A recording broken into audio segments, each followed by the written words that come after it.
My name is Natalie Pierce, 34, editor at a medical journal, mother to a little girl whose name will never leave my lips without trembling. Chloe. She was 7. Today was her funeral. If you're watching this, please support my journey by liking this video, subscribing, and sharing it with someone who might need to hear that survival after betrayal is possible. Your support helps me keep telling the truth. The Denver funeral home still clung to me. Lilies in my hair, the weight of black fabric heavy against my skin, as I drove north toward Boulder.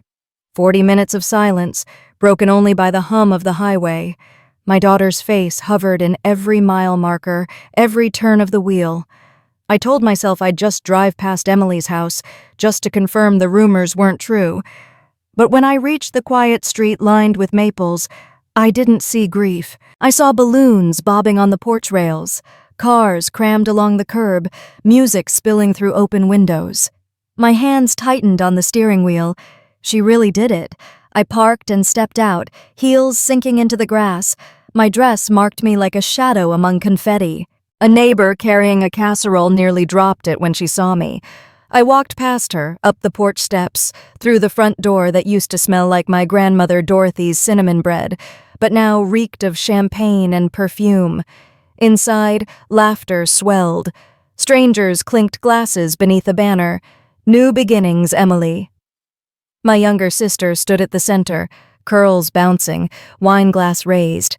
She wore a white sundress, cheerful, spotless. My mother, Patricia, hovered beside her, cheeks flushed with drink, beaming like she had orchestrated a coronation. The music dulled as eyes turned to me. The black of my dress seemed to swallow the light.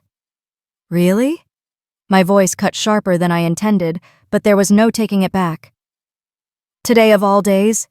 Emily blinked, lowering her glass. Nat, you shouldn't be here. Why? I stepped further into the room, each heel striking hardwood. Because your guests might realize you're celebrating on the day we buried my daughter? The air thinned. Conversations died mid-sentence. Someone set down a plate with a clatter. Patricia rushed forward, palms out. Honey, listen. This was planned weeks ago. People came from out of town. From out of town, I repeated, the words hollow in my mouth. And Chloe? She's not from out of town, Mom. She's your granddaughter. And you weren't there. Gasps rippled. Emily stiffened, anger creeping into her smile. You don't get it, Natalie. Life goes on. Chloe's gone. This house, this party, it's my fresh start. People came to support me. My breath caught. For a second, I couldn't speak. My daughter's voice echoed in memory, small and earnest. If Grandma's house makes someone happy, she'd probably like that. She never imagined this. You left me alone at her grave, I whispered, though the whole room heard. I stood by that casket with no family beside me, and you toasted a mortgage. Emily's cheeks flamed. Don't turn this into drama. You gave me the keys, remember? This house is mine. Keys aren't ownership, I snapped. Grandma's deed is still in my name. A murmur ran through the guests. Patricia's smile cracked, her hand trembling on Emily's arm. We'll handle this later. Please, Nat, don't make a scene. But the scene was already made. Dozens of eyes watched, phones tilted slightly, recording. The music had died completely, leaving only the ragged edge of my voice. I turned to the guests, strangers who suddenly felt like a jury. My daughter was lowered into the ground this morning. The seats for her grandmother and her aunt were empty. I gestured at the banner, the champagne, the glitter, is what they chose instead. No one spoke. Emily's smile faltered, then hardened into something cold. Patricia's lips pressed into a thin line, the mask of maternal concern gone. I exhaled, steady now. Enjoy your housewarming, but know this, it isn't over. The silence clung to me as I walked out, back into the Colorado twilight. The sound of my heels on the porch steps was the only applause I would ever need. The silence from the party still clung to my skin as I reached the front steps. I thought they'd let me walk away, but Emily's heels clicked behind me, fast and sharp. Wait, she hissed, tugging at my sleeve.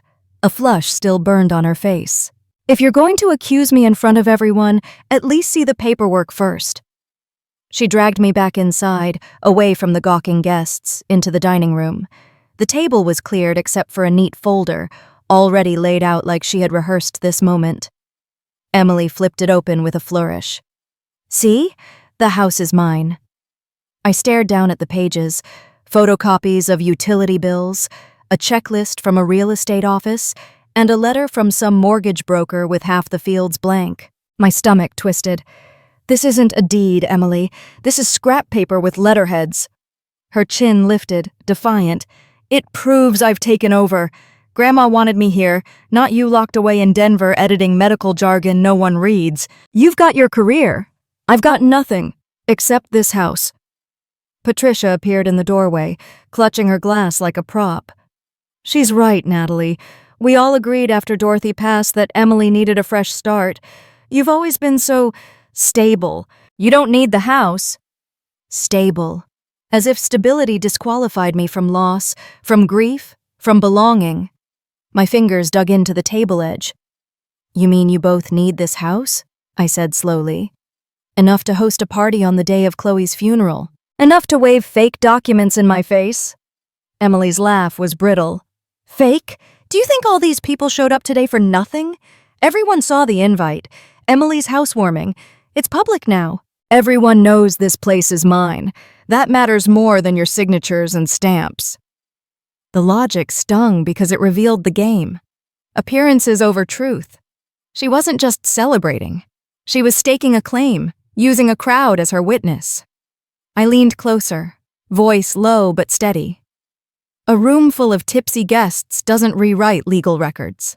Grandma's deed is still in my name, and until it's properly transferred, this party is just theater. For a flicker of a second, her bravado slipped. I saw the panic, small, sharp, and desperate, before Patricia spoke again. Stop this, both of you, she said, her tone sharpening. People are watching. We'll handle the paperwork soon enough. Tonight is about Emily. I gathered the folder, stacked the pages, and pushed them back across the table. Tonight was supposed to be about Chloe. You made your choice. Emily snatched the folder back, knuckles white. Then watch me keep it. I turned, walking past the crowd still buzzing with whispers. Their eyes followed, some with pity, others with curiosity. Not one reached out. By the time I stepped into the cool night air, the truth pressed harder than the mountain chill. They weren't careless. They were calculated. And if they thought a performance could replace the law, they were about to learn what real evidence looked like. The folder of flimsy paperwork still burned in my mind as I drifted back into the living room. The guests had tried to recover, music swelled again, laughter forced, but the tension never left. It clung like smoke. Patricia was near the buffet, topping off her glass of Chardonnay. Her hand shook slightly, enough for a few drops to spill onto the white tablecloth. She noticed me watching and straightened, a smile stretching too fast across her face.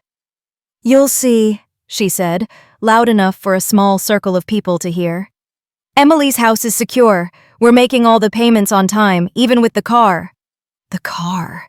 Her words snagged like barbed wire. Someone in the group, a man in a gray blazer I didn't recognize, raised an eyebrow. A car that size? With current interest rates? His tone was sharp, the kind of voice used to quoting numbers. That Mercedes alone is a $40,000 noose. Patricia laughed too loudly, brushing him off. It's manageable. We have the house as collateral. Collateral. There it was. The word cut through the noise, through the wine and the chatter, and nailed itself to my chest. I stepped closer. Is that why this house matters so much? You've already wrapped it into your debts? Her eyes flickered just for a second, but it was enough. Emily rushed to fill the silence, her cheeks flushed. That's not what she meant. Don't twist this. We're just trying to build something solid. Solid? My voice cracked, louder than I intended. You left me to bury my child alone so you could leverage Grandma's house into a bargaining chip for a car you can't afford. The man in the blazer didn't move. He just watched, arms crossed, as if he'd stumbled into an open book audit. Other guests shifted uncomfortably, whispering. Patricia's smile faltered, the veneer slipping. Natalie, please. People don't need to hear our private matters. Private? I shook my head. You made it public the second you plastered Emily's housewarming across invitations. You wanted an audience, and now you have one. Emily's jaw tightened. Stop. You don't understand the pressure we're under. This party wasn't about Chloe or you. It's about survival. The words rang in the hollow space between us, ugly and honest. I stared at them, my mother and sister, realizing in that moment that this wasn't neglect or even selfishness. It was strategy. A desperate, debt-driven plan. They weren't absent at the funeral by accident. They were absent by choice because Chloe's death got in the way of their financial lifeline. The thought made me dizzy. I gripped the back of a chair until the wood dug into my palm. I didn't argue further. I didn't need to. The truth had already leaked out, one careless sentence at a time. When I finally turned toward the door again, I felt every eye on my back. Whispers followed me out into the night, but I barely heard them. The sound that carried was Patricia's voice, desperate and low, snapping at Emily as the door shut behind me. Next time, keep your mouth shut about the car. The door closed behind me with a dull thud, shutting out the hum of music and the sour stench of wine. The autumn air in Boulder was cool, sharp, almost sobering. I walked down the porch steps slowly, as if my legs still carried the weight of every word that had been thrown at me. Debt, collateral, survival, those weren't slips of the tongue. They were confessions. I reached my car, gripping the handle, but instead of climbing in, I leaned against the hood, staring at the glow of Emily's windows. Behind the curtains, shadows swayed. Laughter tried to rise again. They'd move on with the party like nothing had happened, pretending I was the disruption instead of their own guilt. My phone buzzed in my purse. I pulled it out, Daniel's name on the screen. For a moment, I considered ignoring it, but then I remembered his hand earlier at the funeral, the way he held on while I nearly collapsed. I answered, "Natalie?" His voice was tight, cautious. "I went by your place after the service. You weren't there. I got worried." "I was in Boulder," I said flatly. "At Emily's housewarming party." A pause. Then, "Jesus. They didn't just skip the funeral. They've tied Grandma's house into their debt. Mom practically said it out loud. They needed to keep that damn Mercedes from sinking them." My breath came uneven, words tumbling over each other. They turned Chloe's funeral day into a strategy session. Daniel's silence held, then he exhaled. "You can't let them steamroll you. Tomorrow, meet me at Lawson's office. He still has the paperwork from your grandmother's estate. If they're bluffing, he'll know." The idea steadied me, like a hand pressing against my back, a place to begin, a way forward. "Okay," I whispered. "Get some rest tonight," he added gently. "I'll pick you up in the morning. You don't have to do this alone." I ended the call, slipped the phone back into my purse, and opened the car door. For weeks, I'd been hollowed out, living in the shadow of Chloe's illness, then her absence. Tonight, something shifted. The grief was still there, raw and bottomless, but beneath it, something sharper stirred, resolve. As I drove south toward Denver, the mountains loomed dark against the sky, solid and immovable.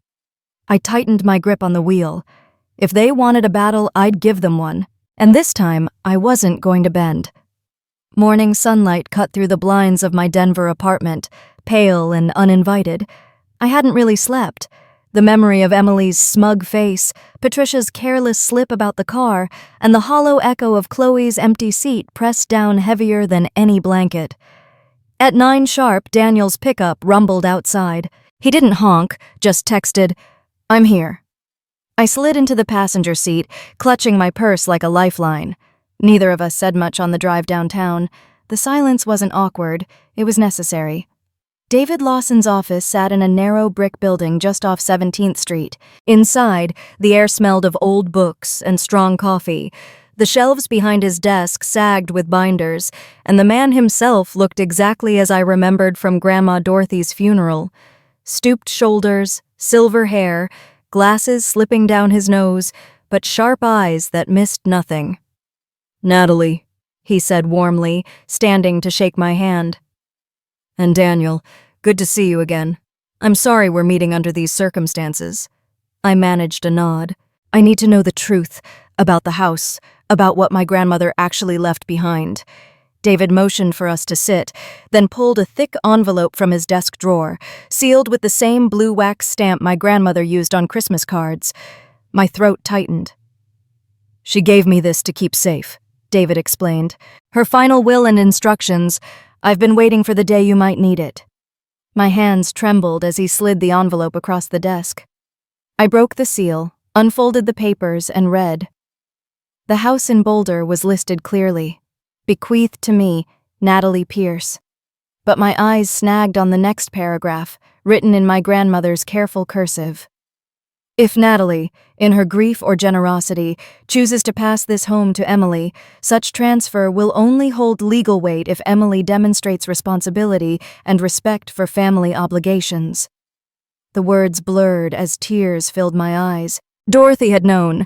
Somehow, she had seen the fractures long before they broke open. Daniel leaned closer, reading over my shoulder.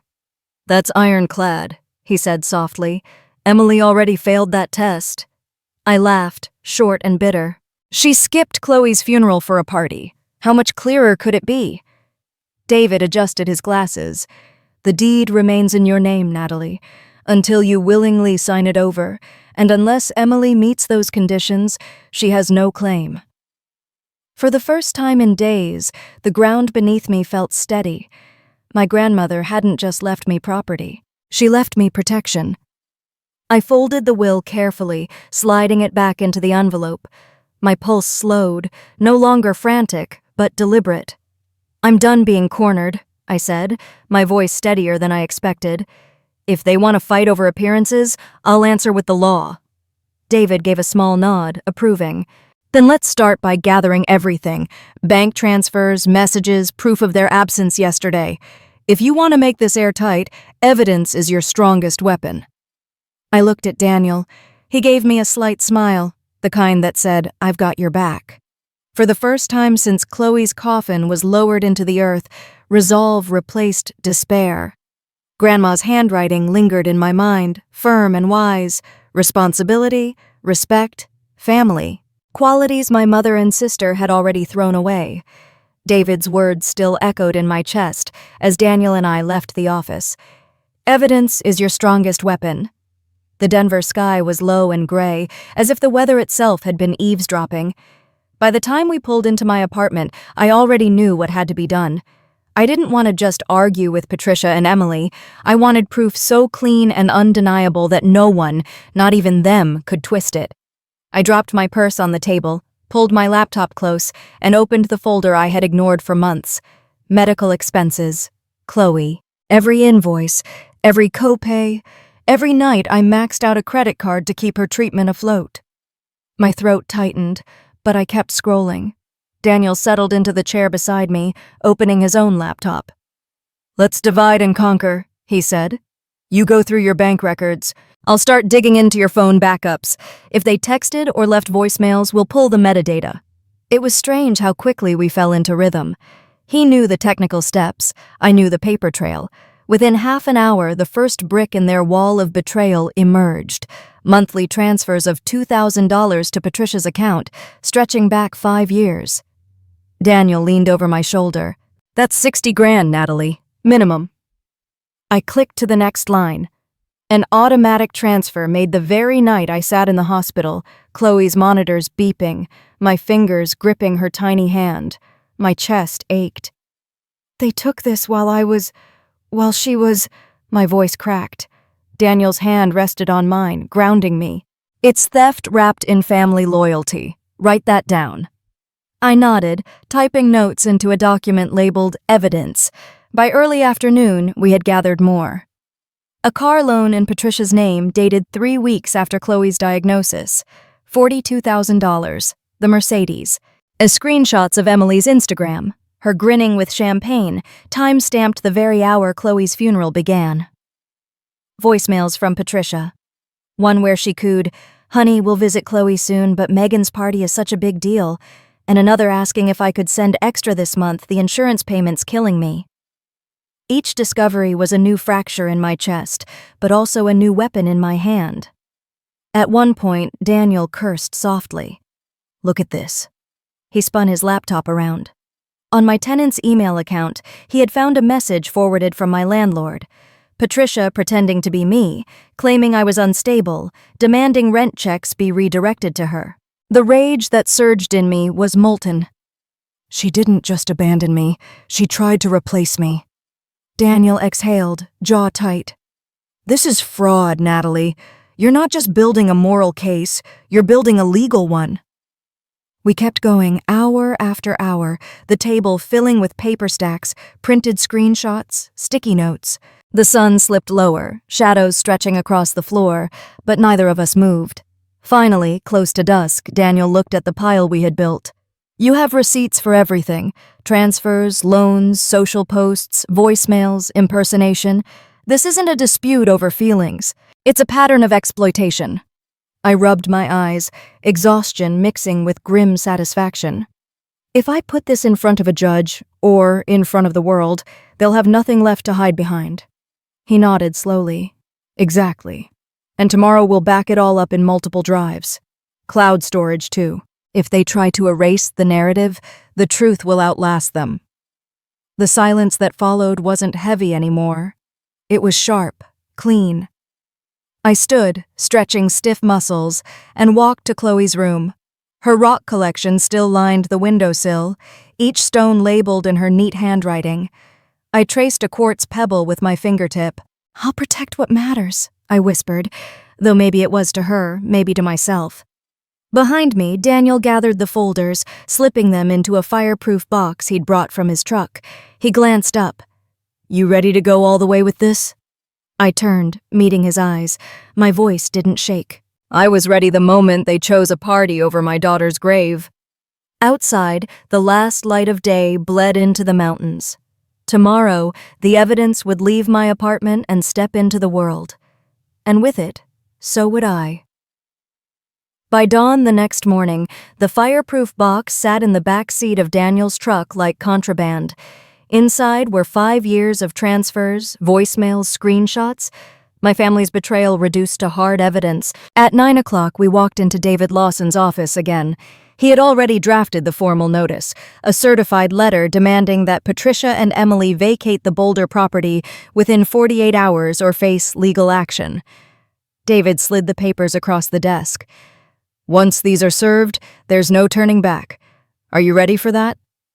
I didn't hesitate. They crossed that line when they left me alone at Chloe's grave. Send it. He nodded, sealing the envelope with his neat signature. Watching him stamp the packet felt like watching a judge slam down a gavel. The letter went out by courier that afternoon. I thought there'd be silence, maybe even shame on their end. Instead, the phone calls started. First came Patricia's number. I let it ring. Then Emily. Then unknown numbers. Cousins, uncles, people I hadn't spoken to in years. By evening, my voicemail was full. I pressed play, one message after another. "Natalie, this is Uncle Greg. Your mom says you're not thinking straight. Grief does crazy things, honey. Don't make a mistake you'll regret." Another voice, sharp with accusation. "So you're really throwing your sister on the street? Over a house you don't even live in?" Then Patricia herself, her tone sickly sweet. "Nat, darling, you don't understand. We've put so much into this home already. Emily's finally stable. Why ruin that?" Stable. The word made me laugh, bitter and raw. I sat at the kitchen table, phone buzzing nonstop, when Daniel dropped a fresh USB drive onto the wood. "I've uploaded everything to cloud storage, triple encrypted. Even if they try to discredit you, the receipts are untouchable." I rubbed my temples. They've already started. They're spinning me as unstable. They think if enough people call me dramatic, I'll fold. Daniel leaned forward, voice steady. "That's their playbook. Emotional manipulation. But you're not alone anymore. Evidence beats gossip." His certainty steadied me, but anger still churned under my ribs. Every voicemail sounded the same, pleading on their behalf, never mentioning Chloe. Not one said, "I'm sorry I wasn't at the funeral." That night, Patricia called again, and for once I picked up. "Mom." My voice was cold. "Oh, Natalie." She sighed dramatically, as if relieved I had finally come to my senses. "You've made such a scene, but it isn't too late. We can fix this if you just tear up that letter. Emily's already devastated." "Devastated?" My laugh was hollow.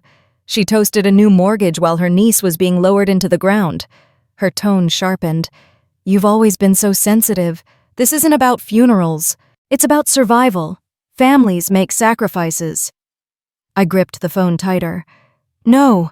Families show up. Families don't siphon money from their daughter while she's fighting to keep her child alive." A beat of silence. Then Patricia's mask cracked, voice low and clipped. "If you push this, Natalie, you'll regret it. Blood is thicker than court papers." I hung up before she could finish. Daniel was standing in the doorway, arms crossed.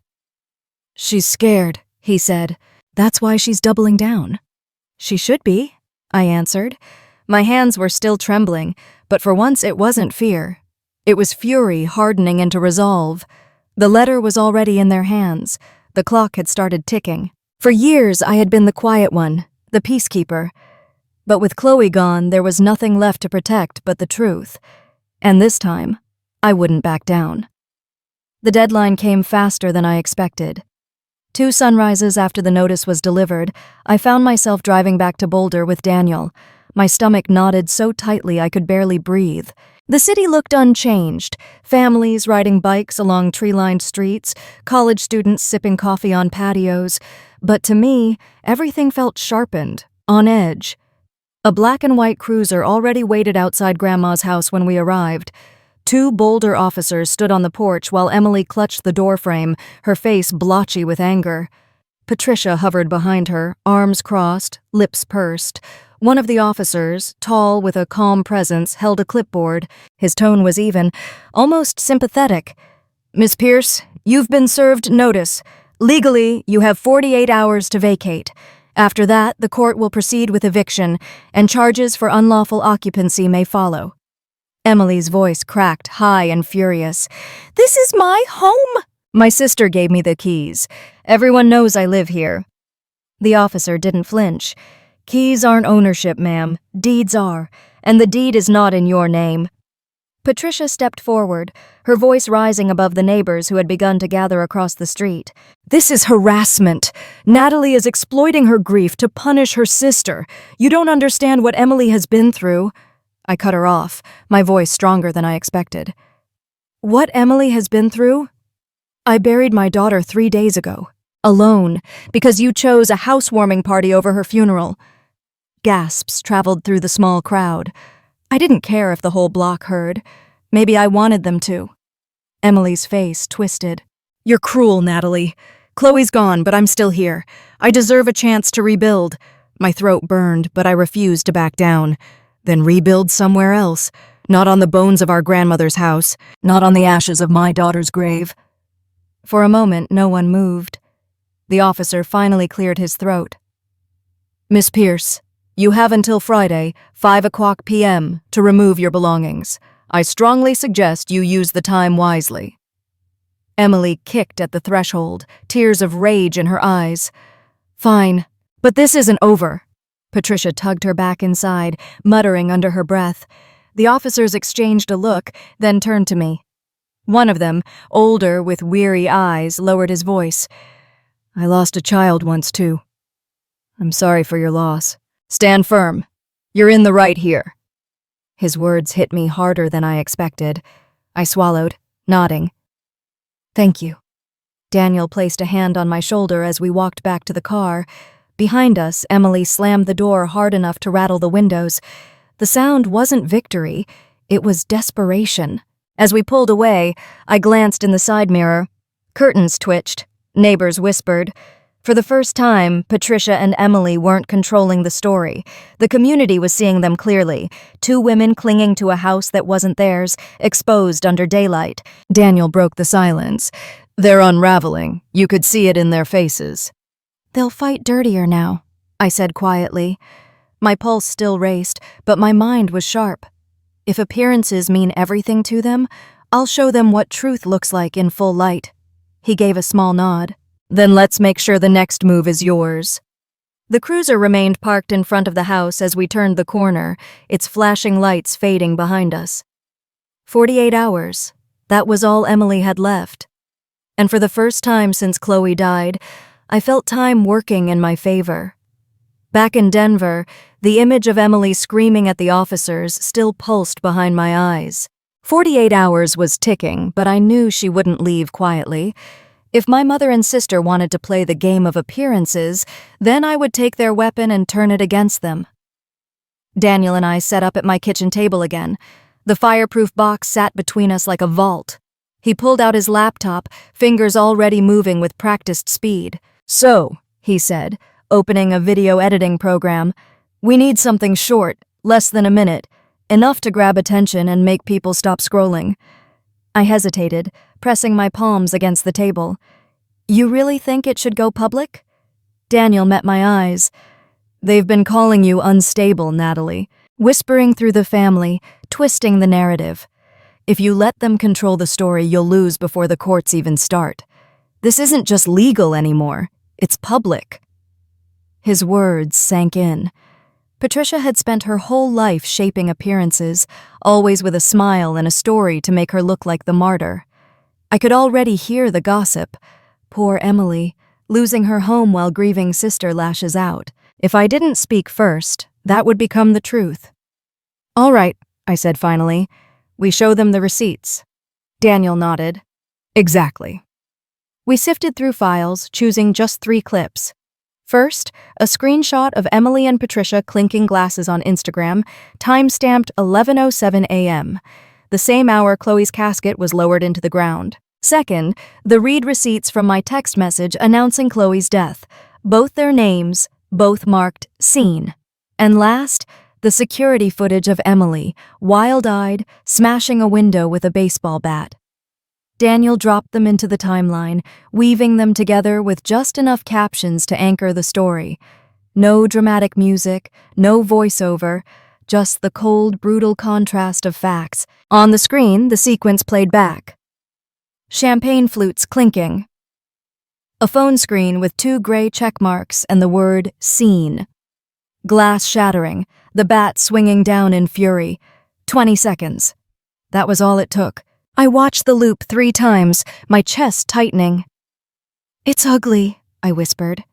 Daniel looked at me carefully. "It's the truth." We argued briefly about whether to include my voice. Part of me wanted to explain, to soften the blow with context. But Daniel shook his head. "Let them connect the dots. When people see hypocrisy laid bare, they don't need commentary. The silence will scream louder." He was right. My family had always thrived in the gray areas, half-truths, omissions, performances. This left no space for spin. As midnight neared, I stared at the cursor hovering over the word export. My hands trembled. Chloe's drawing of a purple butterfly rested on the table beside me, one of the last she'd made in the hospital. "Mom, am I doing the right thing?" I whispered, though the only answer was the quiet hum of the computer. Daniel's voice broke the silence. "Natalie, they used your silence against you for years. This time you speak first." I exhaled, long and shaky, then clicked export. The trailer rendered, a progress bar inching across the screen like a countdown. When it finished, Daniel uploaded it to a new account under my name. We chose no hashtags, no commentary, just the title, "When Family Chooses a Party Over a Funeral." At 12:17 a.m., the video went live. We didn't speak as we watched the first view counter tick upward. 10, then 20, then 70 in the span of minutes. Somewhere in the endless scroll of the internet, strangers were seeing my truth for the first time. I leaned back in my chair, exhausted but clear-eyed. The battle was no longer behind closed doors.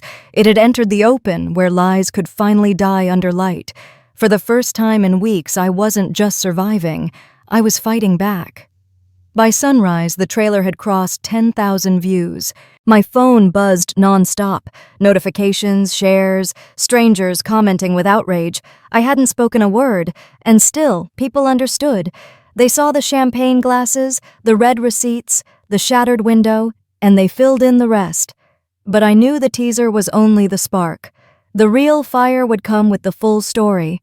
Daniel brewed coffee while I sat at the kitchen table, the fireproof box open once more. He placed a mug in front of me, then nodded at the piles of evidence. It's time. They can deny the trailer, they can spin it, but once you show everything, they'll have nowhere to hide. My voice was steady, but my hands trembled around the mug. We worked all morning. I read each bank transfer aloud while Daniel overlaid them on screen. My voice cracked sometimes, but he told me to keep going. Don't polish it, he said. People connect with raw.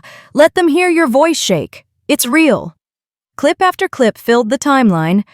Screenshots of $2,000 transfers to Patricia's account while Chloe lay in the hospital. The car loan documents dated 3 weeks after the diagnosis. Voicemails where my mother asked for extra money because of her Mercedes insurance. The Instagram post from Emily's party, time-stamped to the minute of Chloe's funeral. The security footage of Emily with the baseball bat. We didn't add drama, just captions for dates and times like exhibits in a courtroom. By early afternoon, the video stretched to 7 minutes. When it ended, Daniel added one final still. Chloe's drawing of me in a cape, Mommy the superhero scrawled in purple crayon. I stared at the screen, throat burning. Is it too much? Daniel shook his head. It's perfect. It shows who this was all really about. We sat in silence for a while. The video paused on Chloe's stick figure smile. Then Daniel turned to me. You ready? I wanted to say no. I wanted to rewind life to a time before Chloe got sick, before I learned the price of blood ties. But that wasn't an option. I pulled in a breath, let it out slow, and whispered, yes. Daniel uploaded the file, fingers hovering over the final button. This isn't just a post. It's a line in the sand. Once it's out there, everything changes. I know. My voice surprised me with its calm. That's why I'm doing it. He slid the laptop toward me. Then you push it. The cursor blinked on the publish button. My finger hovered over the trackpad, shaking. I thought of Patricia's warning. You'll regret this. I thought of Emily screaming, this is my home. I thought of Chloe's tiny hand going limp in mine. And then, without hesitation, I clicked. The screen flashed. Your video is now live. The impact was immediate. Within minutes, comments poured in. Unbelievable. They skipped a funeral for a party? $2,000 a month? That's exploitation, not family. Stay strong, Mama. You're a superhero. By evening, the views had passed 50,000. Local reporters started reaching out. A Denver radio host tagged the video, calling it the story every family needs to hear about betrayal and boundaries. Meanwhile, my phone lit up with furious texts from Patricia. Take this down, now. You're humiliating us. Family matters don't belong online. If Emily loses her job, it's your fault. I didn't reply. The silence was my answer. That night, Daniel and I sat on the couch, laptops open, watching the numbers climb. He nudged me gently. Look.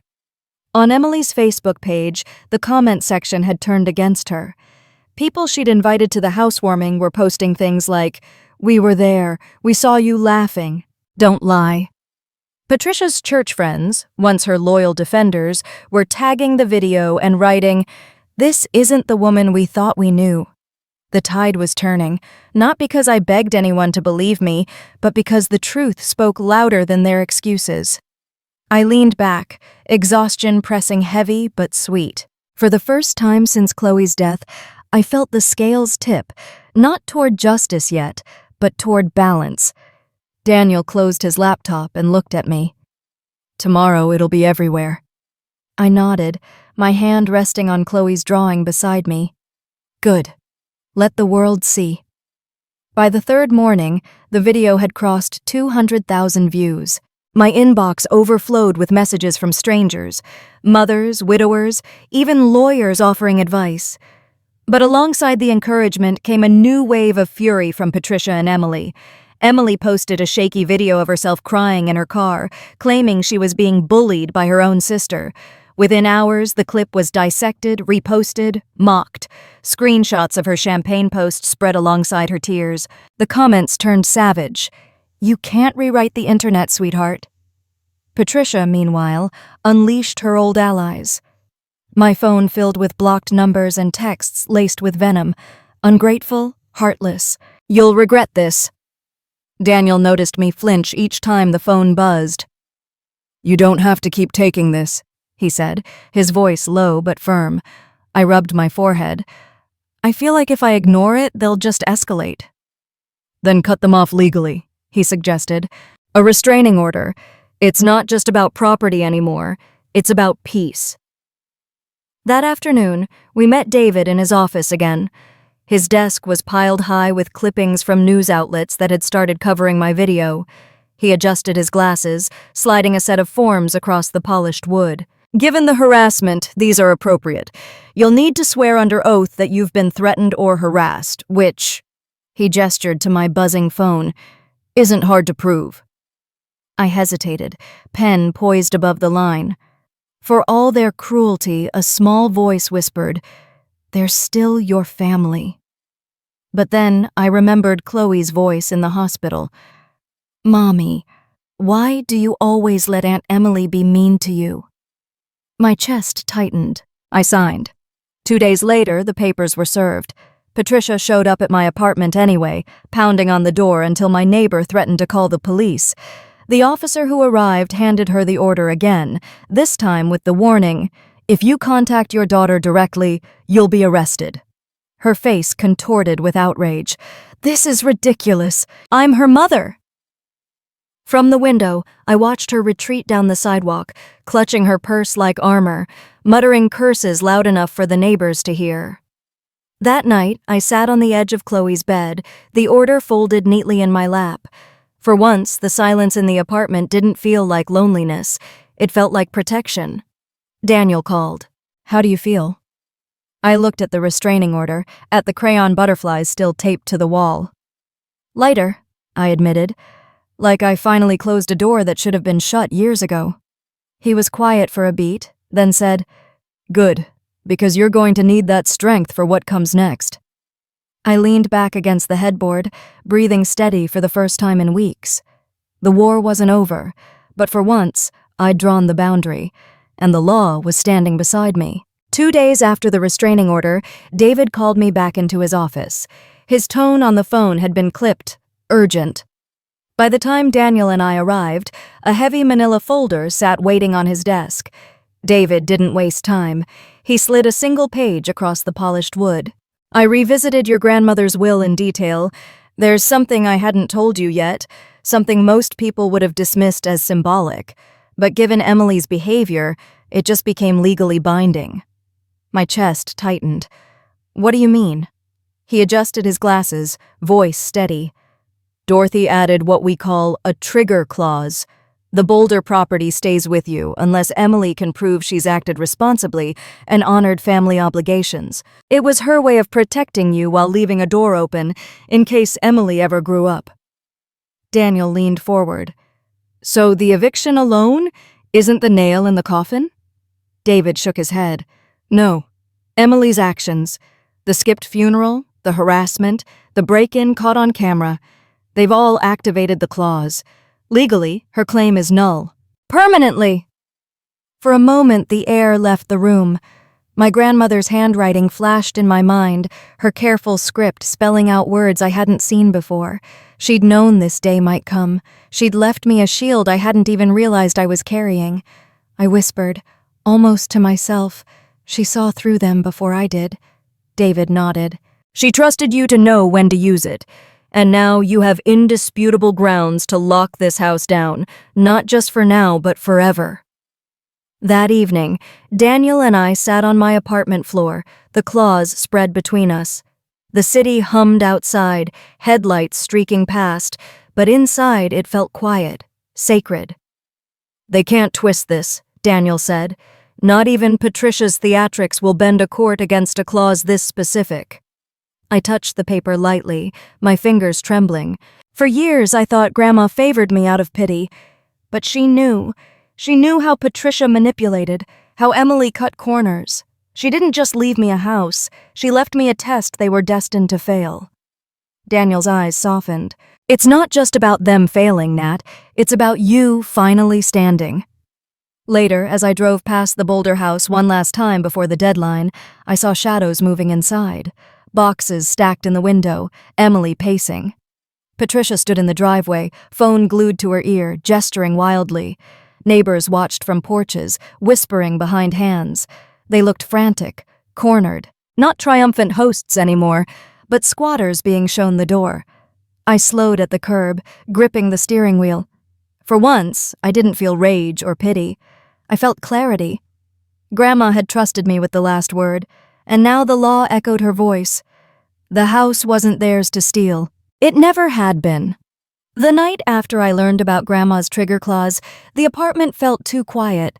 I couldn't stare at the evidence any longer, so I drove across Denver to the community center where Daniel said a group met every Thursday evening. A paper sign taped to the door read, "After loss, room 204.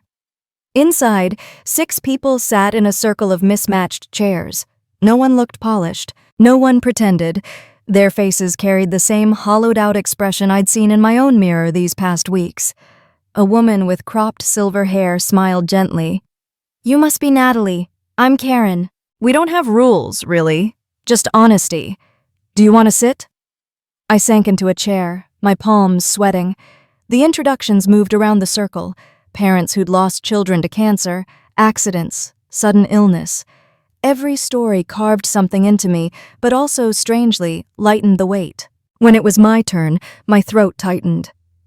My daughter, Chloe. She was 8. She loved drawing butterflies. She fought so hard. My voice cracked, but no one looked away. They leaned in. They understood. I wiped my eyes and kept going. The worst part isn't just losing her. It's realizing my own family chose not to be there. My mother and sister skipped the funeral for a party. And then they tried to take my grandmother's house. My breath hitched, but the words poured out. I've been fighting them with lawyers and videos and everything. But sometimes I wonder if I'm losing myself in the fight. Silence filled the room, not awkward but sacred. Karen leaned forward. Grief makes you vulnerable to cruelty, but setting boundaries isn't losing yourself. It's protecting what's left. Sometimes that's the most loving thing we can do for the ones we lost. Across the circle, a father with tired eyes added, "I couldn't protect my son from the accident, but I could protect his memory by not letting others exploit it. That's what you're doing, Natalie." Their words struck deep, sharper and kinder than anything I'd heard in weeks. For the first time since Chloe died, I didn't feel like I was screaming into a void. When the meeting ended, Karen touched my arm.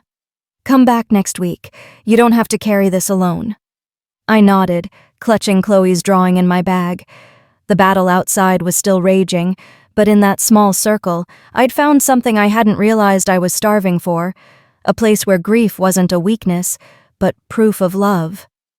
The courthouse in downtown Denver smelled faintly of coffee and paper. My palms were damp as I followed David into the wood-paneled hearing room. Daniel stayed close behind me, steady as a shadow. Patricia and Emily were already there. Emily sat stiff in a navy dress, her lips pressed so tight they'd nearly disappeared. Patricia had chosen her usual mask of composure, pearls, blazer, a tissue clutched dramatically in one hand. When her eyes met mine, she smirked, just enough for me to see. The judge, a woman in her 50s with steel-gray hair, adjusted her glasses and tapped her gavel lightly. "This hearing is to determine rightful ownership of the Pierce property in Boulder. Counsel, proceed." David rose first. His voice was calm but carried weight. "Your Honor, the deed is in Natalie Pierce's name. The opposing party claims there was an intended transfer, but no legal paperwork was filed. Furthermore, the decedent's will contains a specific condition regarding such a transfer. May I submit Exhibit A?" He handed over my grandmother's will. My heart pounded as the judge skimmed the pages, then raised her eyebrows. "A trigger clause?" David nodded. "Yes, Your Honor. Explicitly requiring Emily Pierce to demonstrate responsibility and respect for family obligations should Natalie choose to gift the home. The evidence will show she has not only failed this condition, but violated it repeatedly. He clicked a remote, and the screen at the side of the courtroom lit up. First came screenshots of bank transfers, then the Instagram post with champagne glasses during Chloe's funeral. Gasps rippled through the gallery. Emily shifted in her chair. Patricia whispered something sharply, but the microphones picked it up. "Just keep your head down." David's final slide froze on the security footage, Emily raising a baseball bat, glass shattering into the night. The silence that followed was heavy, suffocating. When the judge finally looked up, her expression was hard. "Miss Pierce," she said to Emily, "do you have any rebuttal?" Emily's face flushed crimson. "That was taken out of context. I was upset. The judge cut her off. "Context doesn't excuse breaking into property you do not own."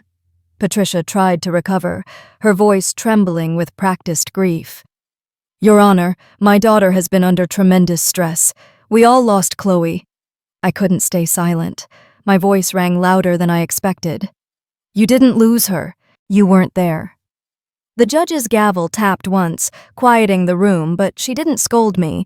Instead, she turned to Patricia. "The clause is clear. The behavior speaks for itself. This court finds no legal standing for Emily Pierce's claim.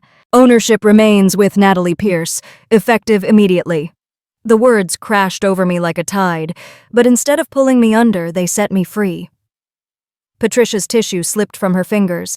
Emily stared at the table, motionless. Daniel squeezed my shoulder as we rose. My knees were shaky, but my spine felt straighter than it had in years. For the first time, I wasn't the one on defense.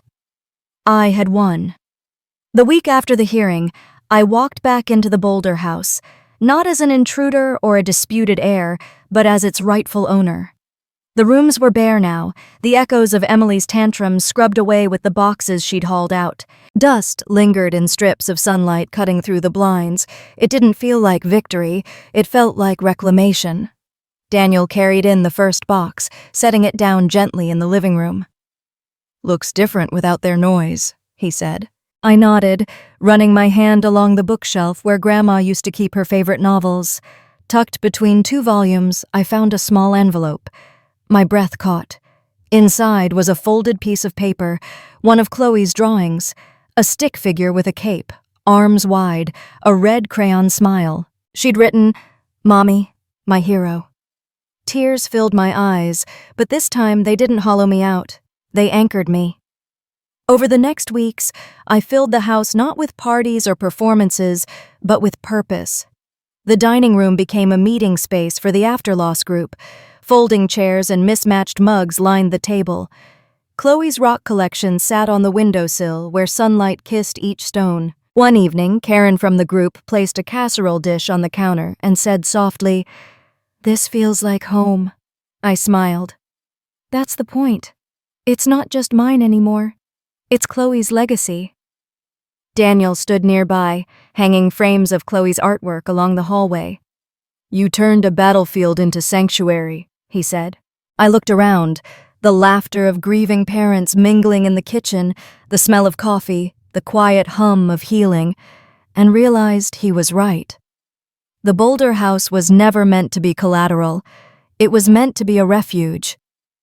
And now, it finally was.